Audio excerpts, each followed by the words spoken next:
오늘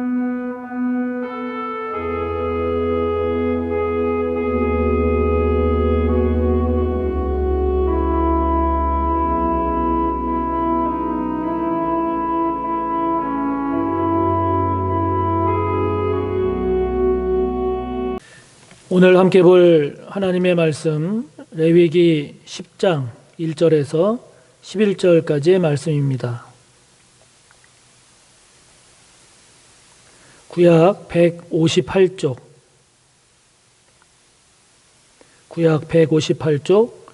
레위기 10장 1절에서 11절까지의 말씀입니다.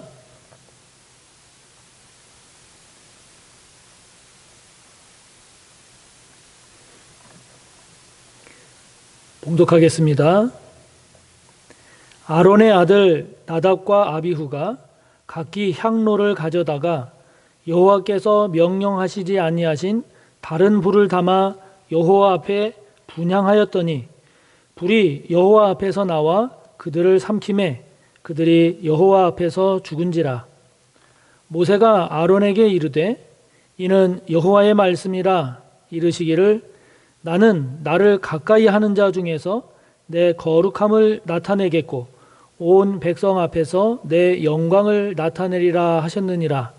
아론이 잠잠하니 모세가 아론의 삼촌 우시엘의 아들 미사엘과 엘사반을 불러 그들에게 이르되 나와 너희 형제들을 성소 앞에서 진영 밖으로 메고 나가라 하매 그들이 나와 모세가 말한 대로 그들을 옷 입은 채 진영 밖으로 메어내니 모세가 아론과 그의 아들 엘르아살과 이다말에게 이르되 너희는 머리를 풀거나 옷을 찢지 말라.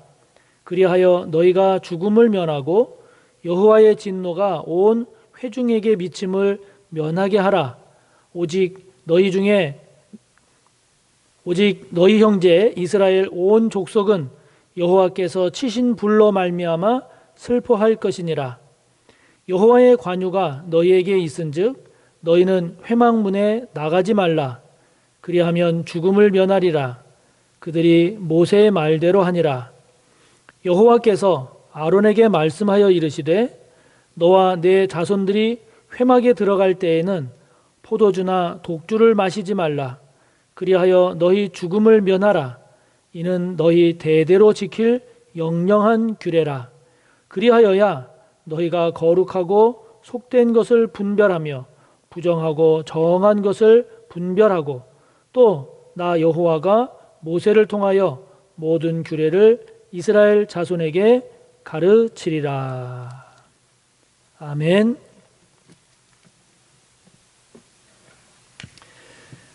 레위기 산책 오늘 9번째 시간으로 제사장이었던 아론의 아들 나답과 아비후의 죽음에 대한 말씀을 함께 나누려고 합니다. 이제 제가 목사가 되고 나서 쭉 이렇게 생활을 하다 보니까 저도 모르게 이제는 저도 어쩔 수 없는 목사인가 봅니다. 뉴스들이 많은데 그 많은 뉴스들 중에 다른 뉴스보다도 목회자에 관련된 뉴스, 또 교회, 기독교에 관련된 뉴스가 아무래도 제 귀에 더 잘 들어오고 더 관심을 갖게 됩니다. 코로나19에 대한 소식들도 다양하고 많지 않습니까? 많은데 그 중에서도 교회 관련된 것, 또 목회자에 관련된 것, 성도에 관련된 것 이런 소식들에 더 많은 관심을 갖는 것을 보면 어쩔 수 없는 목회자구나 하는 이런 생각을 하게 됩니다. 2년 전에 대학 동기들 모임이 있었습니다. 그래서 한번 나오라고 해서 가서 만난 적이 있었는데요. 제가 다닌 대학이 법대이다 보니까 그 동기들이 현직 검사들도 있고 판사들도 있고 또 변호사로 활동하는 동기들, 대학 교수들, 회사 임원들 참 다양하게 많은 동기들을 접할 수 있었습니다. 그 친구들을 만나면서 세상 속에서 이루어지는 그 다양한 생생한 세상 속 이야기들을 들을 수 있어서 저에게는 참 유익하고 뜻 깊었던 그런 시간이었습니다. 그런데 그 동기들하고 같이 이런저런 이야기들을 나누는 가운데 저를 향한 한 가지 참 인상적인 그런 느낌을 받을 수 있었습니다. 그것은 무엇이었는가 하니 목회자에 대한 기대였습니다. 목회자에 대한 기대였습니다. 동기들도 세상 속에서 살아가는 그 친구들도 알더라고요. 이 세상이 얼마나 죄가 많고 얼마나 탁하고 얼마나 타락해 있는지를 알더라고요. 이런저런 이야기들을 많이 하는 가운데 이렇게 죄 많고 탁한 이 사회에서 그래도 거룩하고 맑은 정신으로 어떤 길을 걸어가고 있는 사람을 보고 싶다. 그런데 그것이 목회자가 아니겠는가. 그런 얘기를 하는 겁니다. 그러면서 끝까지 잘 걸어가 주기를 바란다고 이야기를 하더라고요. 동기들의 그런 이야기를 들으면서 제가 참 목회자로서의 그런 책임감을 무겁게 다시 한번 느끼고 또 목회자로서의 마음을 새롭게 하는 그런 시간이 되었습니다.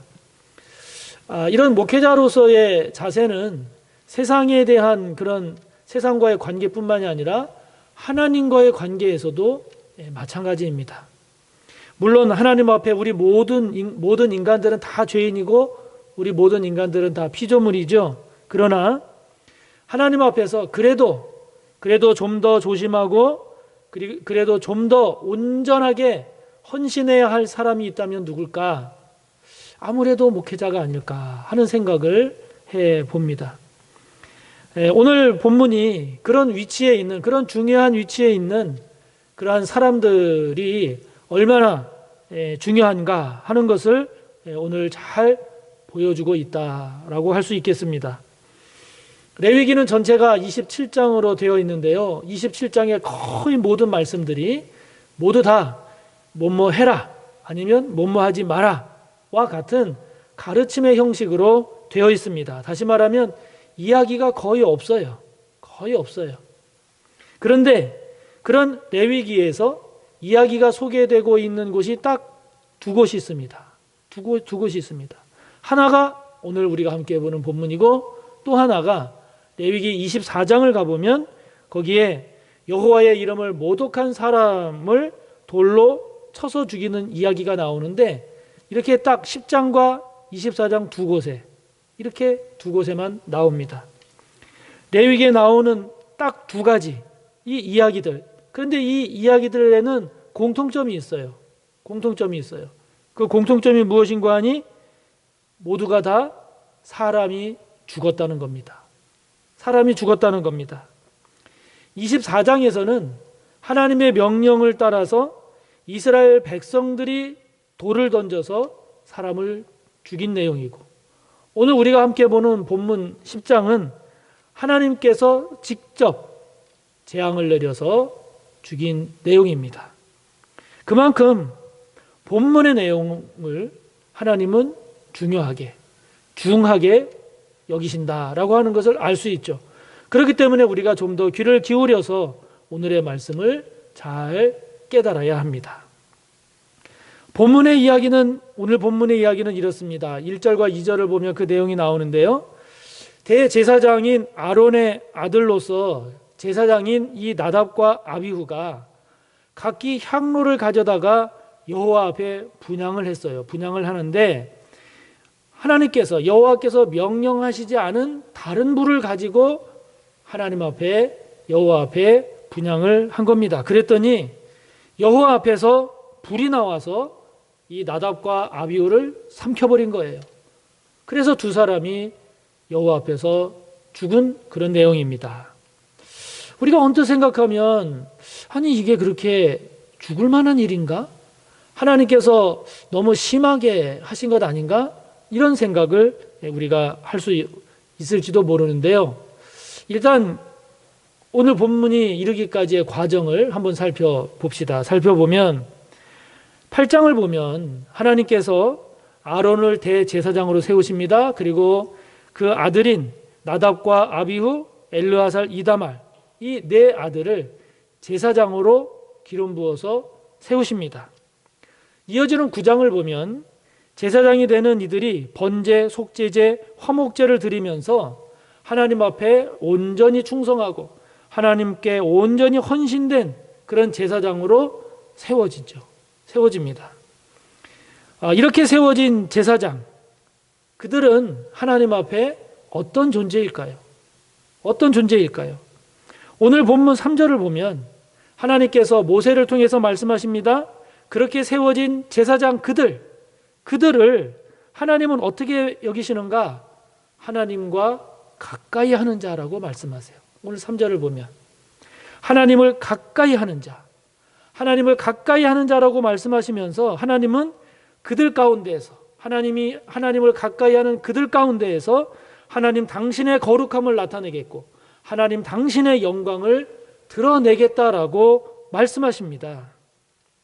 여러분, 하나님을 가까이 하는 자, 이게 제사장에 대한 하나님의 생각이십니다. 우리가 구약적 관점에서 보면 인간이 하나님께 직접 갈 수가 없단 말이죠. 그래서 인간이 하나님께 갈 수 있도록 그 중재자 역할을 하는 것이 제사장입니다. 그렇기 때문에 제사장은 하나님과 인간 사이를 중재하는 자입니다.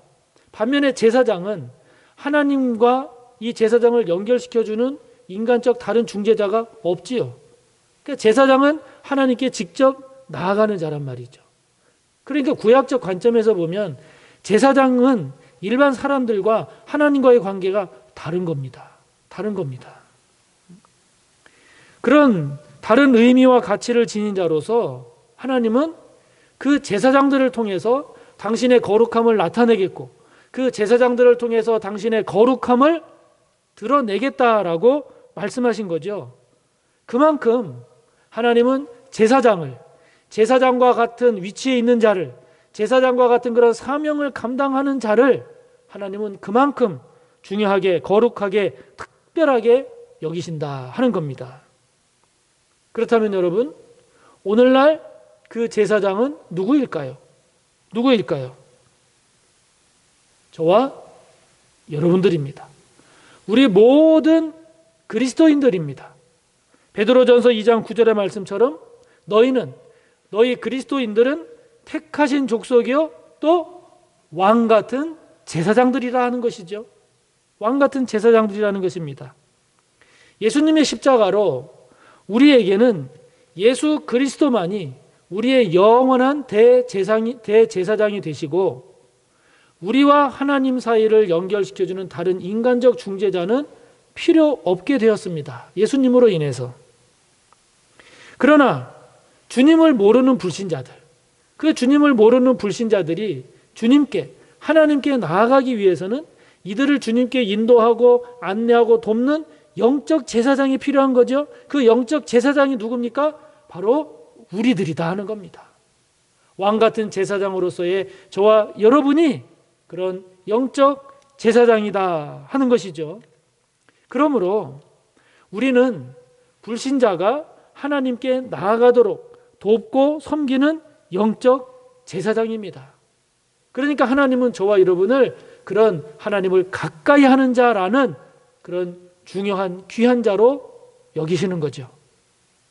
당신의 거룩함과 당신의 위엄을 저와 여러분 가운데에서 하나님은 나타내기를 원하십니다. 그만큼 하나님은 저와 여러분을 영적 제사장으로서 특별하게 여기심을 저와 여러분이 잊어서는 안 됩니다. 오늘 본문은 그런 하나님의 말씀을 따라서 이제 처음으로 제사장이 세워지고 그 직무를 시작하는 때입니다.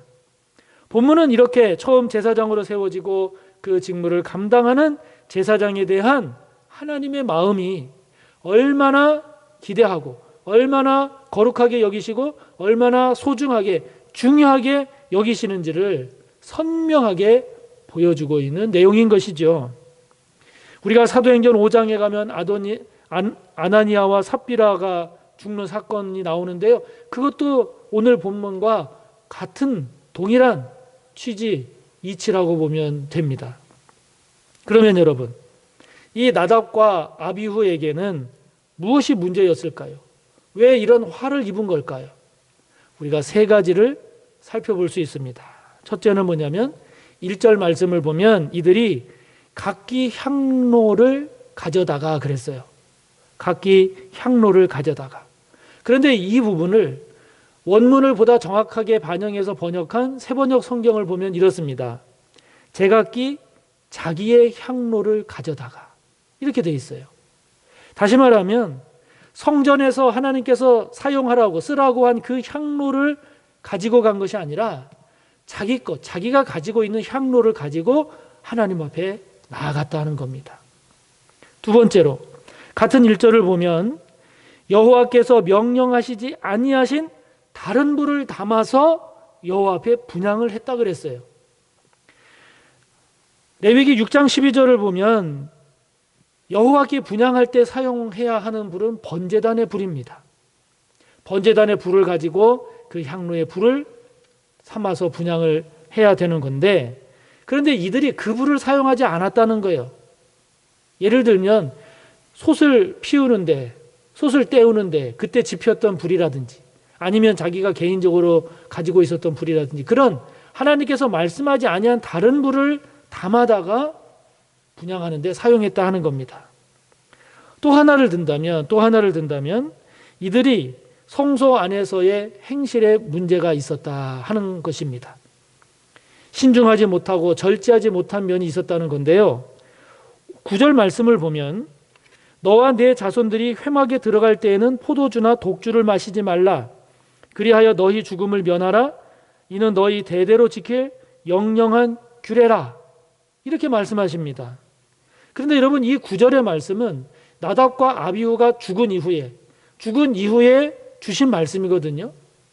그래서 이 말씀을 통해서 보면 이 나답과 아비후가 성소 안에서 일을 할 때 술에 취하지 않았나, 술에 취했던 모습이 아니었을까 하는 생각을 하게 되는 겁니다. 이 말씀이 이들이 죽은 사건 이후에 하나님께서 주신 것으로 보아서 이들이 술에 취한 상태로 분향할 때 이런 잘못을 저질렀지 않았을까 하는 생각을 하게 되는 거죠. 그래서 이 세 가지 이상을 이렇게 정리를 해보면 이 나답과 아비후의 태도는 쉽게 말하면 이런 겁니다. 아니, 불을 담은 향로면 향로지 꼭 하나님께서 쓰라고 하니까 성수에 그 향로를 꼭 써야 되나? 이런 겁니다. 이들의 태도는 이런 겁니다. 향로에 불로 향을 피우면 되지 꼭 그 불이 번제단에 있는 불이어야 되나? 아니, 불이면 다 같은 불 아닌가? 이런 거죠. 이들의 태도는 이런 겁니다. 하나님의 일을 함에 있어서 너무 그렇게 경직하고 그렇게 고지식하게 할 필요가 뭐가 있어? 좀 자유롭고 편안하게 하면 되지. 이런 겁니다. 결국 그들은 하나님께서 자신들에게 하나님이 맡기신 그 제사장의 직무가, 제사장의 위치가, 제사장의 삶이 어떠해야 하는지에 대한 생각이 없었던 거죠. 없었던 겁니다. 다른 말로 말하면 하나님에 대한 두려움 없이 하나님께서 주신 말씀을 가볍게 여기고 하나님을 가볍게 편의대로 자기 마음대로 생각하고 대하고 일을 행했다 하는 겁니다. 처음으로 세워진 제사장, 이제 그 제사장직에 대해서 하나님 앞에서 감당하는 그 일을 하나님이 얼마나 거룩하게 여기시고 얼마나 중요하게 여기셨는데 그들은 그 거룩한 제사장의 직무를, 제사장의 위치를 가볍게 여기고 그것을 너무 경솔하게 대했다 하는 것이죠. 여러분, 우리가 누군가의 관계를 대할 때는 그 사람이 어떤 사람이고 그 사람을 어떻게 생각하느냐에 따라서 그 사람에 대한 말도 달라지고 행동도 달라지고 태도도 달라지지 않습니까? 우리가 누군가를 진심으로 존경하고 누군가를 진심으로 존중할 때 나오는 말이 다르고 취하는 태도가 다르죠. 그 형식적이고 표면적인 관계일 때의 모습이 우리가 다르고 상대방을 우리가 우습게 여기고 가볍게 여길 때, 한 걸음 더 나아가서는 상대방을 증오하고 미워할 때 우리에게서 나가는 말이나 태도나 행동이 다 다르지요. 다릅니다. 그러므로 오늘 우리가 이 나답과 아비후의 이 사건을 통해서 다시 한번 나는 하나님을 어떤 분으로 생각하고 있는가? 나는 하나님을, 주님을 어떤 태도로 대하고 있는가? 하나님께서 주신 하나님의 말씀에 대해서 나는 어떤 태도를 가지고 있는가? 다시 한번 깊이 돌아보면서 저와 여러분, 하나님을 절대로 가볍게 여기지 않기를 바랍니다. 저와 여러분 모두가 하나님의 말씀을 결코 가볍게 여기지 않기를 바랍니다. 결코 하나님께서 저와 여러분에게 맡겨주신 이 귀한 사명을 감당할 때는 가장 맑은 정신으로, 가장 최선을 다하여, 가장 성실하게 감당하는 저와 여러분의 모습이 꼭 되시기를 바랍니다. 나답과 아비후가 죽은 후에 이들의 시신을 치울 때 하나님은 모세를 통해서 아론에게, 그리고 남은 아들인 엘르아살과 이다말에게 말씀하십니다. 보통 사람이 죽었을 때 치르는 장례식처럼 머리를 풀거나 옷을 찢지 말아라 라고 6절에 보면 말씀하십니다. 7절에 보면 회막문에 나가지 마라. 제사장이 사역을 감당할 그 회막, 그 문을 나서지 말아라. 그 나답과 아비후의 시신이 나갈 때 이렇게 말씀하십니다. 아무리 제사장이라 하더라도 아들을 잃었는데, 형제를 잃었는데 그 슬픔이, 그 애통함이 얼마나 크겠습니까? 그러나 하나님은 대제사장, 그리고 제사장에게 있어서 우선순위를 정하라고 한다면 첫째가 우선이 하나님의 일이요, 그 다음이 개인의 일이다라고 하는 것이죠. 이것이 공적인 사명을 맡은 자의 책임감이죠. 공적인 사명을 맡은 자의 책임감입니다. 제가 막상 이렇게 담임 목사가 되어서 목회를 해보니 이 말씀이 조금씩 이해가 가요. 조금씩 이해가 갑니다. 물론 개인적인 일, 가정적인 일이든 배우자의 일이든 자녀의 일이든 내 자신의 일이든 개인적인 그런 일들을 무시하라는 말은 아닙니다만은, 무시하라는 말은 아니지만, 그러나 이 말씀을 생각하고 또 묵상해 볼 때 우리가 제사장으로서 하나님의 일을 감당하는 자로서 공적인 책임을 맡고 있는 자로서 어떤 마음을 가져야 할까, 어떤 자세를 취해야 될까, 어떤 태도를 가져야 될까라고 하는 것을 다시 한번 깊이 생각하게 됩니다. 한편 하나님은 이스라엘 백성에게 주시는 말씀이 있습니다. 이스라엘 백성에게 주시는 말씀이 있습니다. 6절 뒷부분을 보면 하나님 말씀하십니다. 여호와께서 치신 불로 말미암아 이들을 위해서 슬퍼하라고 하나님이 말씀하십니다. 다시 말하면 제사장이기에 표현할 수 없었던 그런 개인적인 슬픔, 개인적인 애통함, 그것을 백성들이 해줘라 하는 거예요. 백성들이 해줘라 하는 겁니다. 제사장과 백성 분리되어 있는 것이 아니라 서로 연결되어 있음을 말씀하죠. 제사장과 백성은 서로 각각 다른 사람들이 아니라 한 공동체를 이루는 한 구성원이다 하는 것입니다. 그래서 서로 짐을 나누어 져라 하는 겁니다. 제사장은 제사장으로서의 그 공적인 의무를, 하나님 앞에서 감당해야 될 것들을 잘 감당하고, 그들이 표현하지 못하는 개인적인 애통함과 슬픔을 이스라엘 백성들이 대신 표현해줘라. 서로 연결되어 있고 서로 협조하고 서로 하나가 되어서 하나님의 선한 뜻을 이루어라, 감당하라 말씀하는 거죠. 사랑하는 성도 여러분, 다시 한번 우리가 하나님 앞에서 맡고 있는 공적인 사명, 하나님 앞에서 감당해야 될 귀한 사명이 무엇인가를 다시 한번 돌아봅시다. 돌아보면서 무엇을 더 우선해서 어떻게 잘 감당하는 것이 하나님을 기쁘시게 하고 하나님께 영광을 돌리는 일일까 다시 한번 살피면서 성도와 성도 간에, 목회자와 성도 간에 서로 연합하고 서로 돕고 서로 배려해서 하나님의 선한 뜻을 이루어 나갈 줄 아는 성숙한 우리 소호의 공동체가 되기를 바라는 것입니다. 어느 한쪽이 그 책임과 사명을 제대로 감당하지 못하게 될 때 서로의 관계가 이제 문제가 될 수 있는 것이죠. 그 점을 우리가 깊이 다시 한번 돌아봤으면 좋겠습니다. 저와 여러분은 하나님께서 이 땅에 세우신 세상 속 제사장들입니다. 제사장들입니다. 저는 목회자로서 제사장, 목회자인 제사장으로서 저에게 맡겨진 직무, 제가 감당할 사명을 잘 감당하기 위해서 최선을 다하겠습니다. 우리 모든 성도님들도 이 세상 속 제사장임을 잊지 마시기 바랍니다. 세상은 우리를 통해서 하나님을 봅니다. 세상은 우리가 거룩하기를 원합니다. 세상은 우리를 통해서 하나님의 나라가 확장되기를 원합니다. 저와 여러분 각자가 하나님 앞에서 감당할 사명, 그 사명이 얼마나 귀하고 복된 것인지를 잘 분별해서 우리 서로가 감당할 사명을 잘 감당함으로써 하나님의 뜻을 이루는데 귀하게 쓰임받는 저와 여러분이 되기를 바랍니다. 오늘 이 나답과 아비후의 모습을 통해서 저와 여러분이 하나님 앞에서 죽는 자가 아니라 하나님 앞에서 세상 속에서 하나님의 거룩하심을 나타내고 하나님의 영광을 드러내서 하나님의 선한 도구로 그렇게 귀하게 잘 쓰임받고 살아가는 저와 여러분이 되기를 간절히 바랍니다. 기도하겠습니다. 아버지 하나님, 예수 그리스도의 그 보배로운 피로 용서함을 받고 구원받은 저희들이 어떤 존재인지를 잘 알기를 원합니다.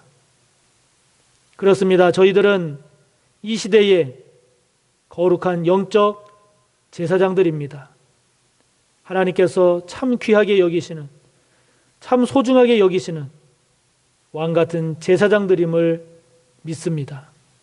그러하기에 아버지 하나님, 오늘 나답과 아비후의 모습을 통해서 다시 한번 저희들의 믿음과 삶을 돌아보며 새롭게 결단하며 나아가기를 원합니다.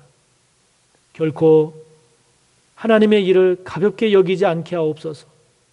결코 하나님을 가볍게 여기지 않게 하옵소서. 하나님의 말씀을 가볍게 여기지 말게 하여 주시고 아버지께서 맡겨주신 사명, 그 직무 참으로 두렵고 떨림으로 최선을 다하여 온전히 잘 감당하는 저희들 되게 하셔서 저희들 가운데 하나님의 영광을 나타내 주시고 저희들 가운데 거룩함을 나타내시며 저희들 또한 그런 하나님의 영광을 이 세상 속에서 드러내며 하나님께 영광 돌리는 저희들 되게 하옵소서. 예수님의 이름으로 기도하옵나이다. 아멘.